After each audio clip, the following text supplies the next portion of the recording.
Let's see what I have for you guys this morning. This article comes from, well, CNN World. Ooh, CNN, your most trusted name in news. What does CNN have to say when they present space science?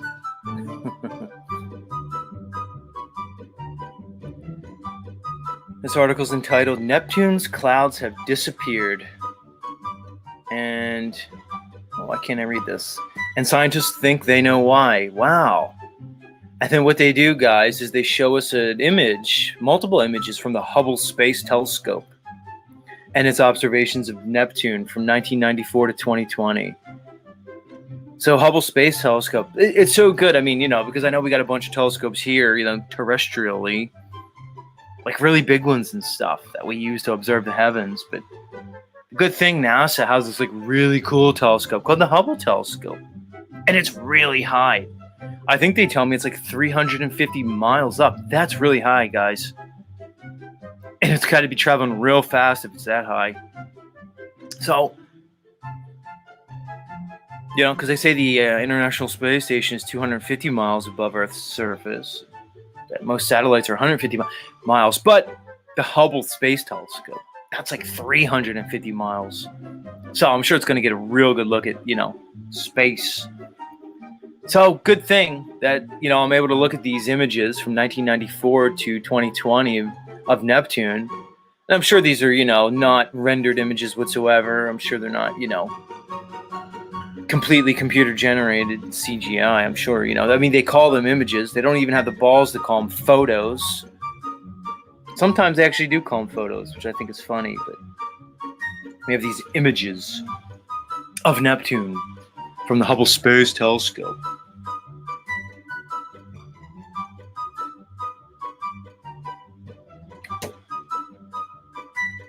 Which is weird. And they're telling us that apparently Neptune's losing its clouds.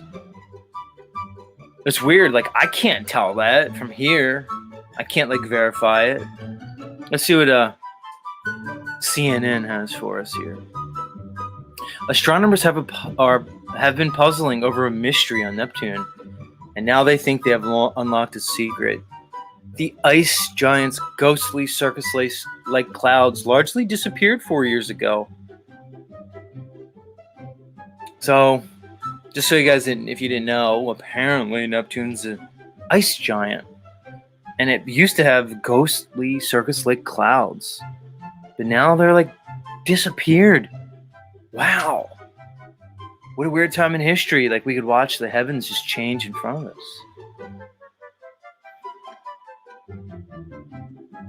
I mean, throughout all recorded human history, people have looked up to the sky and it really hasn't changed. Even since the advent of, supposed telescope. But now, because we have the super technology and we can see what's going on, and it changed apparently. Let's continue. Today, just a patch hovers over the planet's south pole. Thanks to an analysis of nearly 3 decades worth of Neptune observations. Because remember, guys, we also sent that Voyager out there. There was the Voyager 1 and Voyager 2, which they launched, I believe, in 1977. That apparently got some really good images of Neptune. So, cool thing, we had the Voyager take some really nice images, and now we have this Hubble Space Telescope. We've been able to study it for, as it said, decades now, right? Interesting. 3 decades. Let's continue. Right. Because it says, thanks to an analysis of nearly 3 decades worth of Neptune observation captured by 3 space telescopes. Wow, 3. Scientists have determined the ice giant's diminished clouds may indicate that shifts in their abundance are in sync with the solar cycle, according to a recent study published in journal Icarus. Wow, interesting name for a journal. Which is funny because, okay, so now they're saying the solar cycle has affected Neptune's climate and their ecosphere. Well, that's funny because they're telling us here on Earth that, it's our fault that the climate's changing. We're consuming these These technologies that create greenhouse gases, carbon dioxide, methane. I mean, let's just forget about the fact that the Earth has like built-in systems to handle carbon dioxide. It kind of equalizes itself, maintains itself. Let's forget about the fact that all plants consume carbon dioxide for their metabolic processes through photosynthesis, and they expel oxygen. I don't know. It's kind of like the Earth kind of has a built-in system that levels itself out. It's kind of nice, right? But I don't know. I guess we're creating much of these gases, and it's fucking up the whole climate. But not Neptune. Their climate's getting all fucked up because of this solar cycle. So what is it, guys? Is it the solar cycle? Because Neptune's like really far away. We're like a lot closer than Neptune to the sun. So I don't know. Or is it the solar cycle and all the stuff we're doing that's fucking up our ecosystem? I don't know. It's weird. Weird narratives. Kind of conflicting. Kind of like what I said before, guys, about hypnosis and the way it works. You present a narrative with two conflicting ideals. It kind of confuses people. It's almost like it glitches their minds out and they really can't think and they just go, hey, what's for dinner? Let's see who I could swipe right on Tinder. Let's continue. These remarkable data. Yeah, not this, these. Yeah. People tell me AI is like not writing these articles. Let's continue. Quote, these remarkable data give us the strongest evidence yet that Neptune's cloud cover correlates with the sun's cycle, said senior study author somebody Pater, Professor Emeritus of Astronomy at the University of California, Berkeley. Ooh, Berkeley, everybody. Professor Emeritus. That is a very, very lofty title. Quote, our findings support the theory that the sun's ultraviolet rays, when strong enough, may be triggering a photochemical reaction that produces Neptune's clouds. Right. Well, you're going to find out later in the article, Neptune's apparently like 2.5 billion miles away. That's a lot. So the sun is apparently affecting Neptune's clouds. But they're telling us that, like, all the stuff that's going on here on Earth is, like, our fault. So which is it, guys? I don't know. Like, these are the things I think about. Little old me. I just tend to ask questions. I guess that makes me a big troublemaker and a rabble-rouser, because I ask questions. I don't know. It's weird. During the solar cycle, the level of activity in the sun's dynamic magnetic fields waxes and wanes. Well, is it a magnetic field or is it, thermal energy based off fusion? I don't know. Weird. Let me continue. The magnetic field flips every 11 years as it becomes more tangled, like a ball of yarn, according to NASA. When there's heightened activity in the sun, more intense ultraviolet radiation bombards the solar system. With data from NASA's Hubble Space Telescope, the Keck. Sorry. Oh, I wonder why they canceled my stream. Keck Observatory in Hawaii and the Lick Observatory in California, scientists observed 2.5 cycles of cloud activity over the 29-year period of Neptune observations, during which the planet's reflectivity increased in 2002 and diminished in 2007. Neptune brightened again in 2015 before darkening in 2020 at its lowest level ever seen. That's when most of the cloud cover faded away. Quote, even now, 4 years later, the most recent images we took this past June still show the clouds haven't returned to their formal levels, said the study's lead author. Right. So this is where they tell you that those 3 telescopes come in handy. The 2 terrestrial telescopes, one in Hawaii, the Keck one, and the other Lick Observatory in California. They noticed that there was a dimming and a brightening. Very likely not seeing, anything that'd be considered clouds, because how could you? But then NASA's going to come in with their Hubble telescope 350 miles, above Earth, which is, out of our atmosphere, which sees things clearly. That's going to tell you that it's the clouds and stuff, plus we had that Voyager out there. So it's clouds. Interesting. Quote, even now, 4 years later, the most recent images we took this past June still show the clouds haven't returned to the former levels, said the study's lead author, Randy Chavez, a doctoral student at the Center for Astrophysics, Harvard and Smithsonian, in a statement. Ooh. See how they just appeal to authority? They just throw you big names.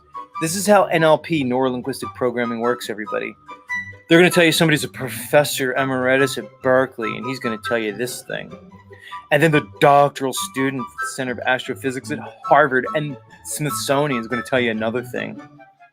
They're going to throw you big titles, big names, and they're going to have these people say things. And you're going to be like John from New Zealand yesterday and say, look at this guy. He's a doctoral student at Harvard, fuckface. Way smarter than you, Z. What do you know? Smart guy says it. Therefore, it must be so. Duh. Ugh. Let's continue. These findings are extremely exciting and unexpected, especially since Neptune's previous period of low cloud activity was not nearly as dramatic and prolonged. Right. So see how they just correlate it? Because what they really noticed was, maybe an unobservable dimming, but they're just going to interpolate spurious data and just make a causal connection and just say that it's clouds. Because then they're going to tell you it has, an atmosphere, because you have to have an atmosphere to have clouds. Let's continue. A surprising correlation. The authors also found that 2 years after the cycle's peak, more clouds appeared on Neptune. And the more clouds there were, the brighter Neptune was from the sunlight reflecting off of it. The connection was surprising to planetary science because Neptune is our solar system's furthest major planet and receives sunlight with about 0.1% of the intensity Earth receives, according to NASA. Yeah. Of course, it's, like it says, surprising. It says surprisingly. It was surprising to the scientists. Because it doesn't make sense, guys. Of course it's surprising. I want you to think about it, guys. Now, they tell us that you can see Neptune in the night sky. Everybody really pay attention here. We can see Neptune in the night sky. It's there. It's observable. It's a luminary. It's bright. They tell us that the reason we see it is because we're observing the reflected sunlight from the sun. Well, these scientists should be surprised because based off, math and the distance that they're telling us of Neptune, it receives 0.1% of the light Earth receives. Not 1%, 0.1%. When I talk to you guys about exponential math and logarithm, not 1%, 0.1. Just think about that, guys. So not only is it receiving 0.1% of the light energy, that light energy is being reflected. So then how reflective is that surface? Oh, I know it's real reflective when it has clouds, but apparently it's reflective even enough that we can see it when it doesn't have these clouds. So it's reflecting, so we could assume it's not going to reflect back 100% of that 0.1% that it received. So how much is it losing? Because of course, much of that light energy should be absorbed. It's not going to reflect all of it. But let's just assume it reflects all of it. That those weird gaseous clouds form like a perfect mirror, which I don't know. That doesn't make sense to me, but let's just assume it's going to reflect 100% of, that 0.1% of the light intensity that it receives compared to Earth's light intensity from the sun. It has to travel that 2.5 billion miles back to Earth. Now, if you study anything about, physics, actual physics, and how energy dissipates in a three-dimensional realm, it's called the inverse square law of energy dissipation. The inverse square law of light dissipation, light intensity dissipation. you find that every time you double the distance, it's a quarter of the light intensity. And I want you guys, after I gave you all that information, I want you guys to really try to wrap your head around the concept that you're seeing reflected light from the sun. It doesn't add up, guys. It's not real. Their maths, like when John from New Zealand was here yesterday saying, oh, but maths, but technology, but science equals globe heliocentrism. And I'd say, okay, let's talk about science and maths. But the thing about Z, unlike our friend John from New Zealand yesterday, is Z doesn't use theories. Z uses demonstrable applied physical science. Z uses known laws of physics, like the laws surrounding light dissipation and intensity dissipation over a three-dimensional area of volume. You see, that's the difference between, real science and, this pseudoscience that you fundies love to chant over and over and over again. Let me sum it up for, the more remedial amongst us here. The model's impossible because if Neptune was reflected sunlight, you wouldn't be able to see it. And I'll just finish it on this just so you know, because it says that Neptune is 2.5 billion miles away. Well, let's think about that, guys. They say the distance from Earth to the Sun is 93 million miles. That's right, 93 million. That's considered an astronomical unit. They're telling me that Neptune is 2.5 billion miles from us. Think about how many astronomical units that is. And they know that. That's why they have to tell us the truth, that it receives 0.1% of our light energy on Neptune. And you think you'd be able to see it? No. Well, what is it, Z? Okay, if you're so smart, Z. Yeah, I'm going to give you guys, we're going to go down the logical fallacy mindset evidenced by all you anti-flat earthers, so-called. Well, if it's not that, Z, it's something else. It's got to be something. So tell me what it is. If you can't tell me what it is, then you're wrong. As they try to shift the burden onto me and others like me, and I say to you every time, I don't have to tell you what it is to tell you what it's not. And it's demonstrably not what they're telling you it is. I don't need to give you another theory on top of that. But if you want one, how's this? I don't know. A lot of ancient scripts just call them luminaries. They're lights in the sky. They could be a lot of things. But I'll tell you for damn sure, it's not a gaseous giant planet that has cloud fluctuations 2.5 billion miles from Earth. I'll just tell you it's not that. How's that? Maybe start there and you can go, you can go from there. It's probably a good place to start.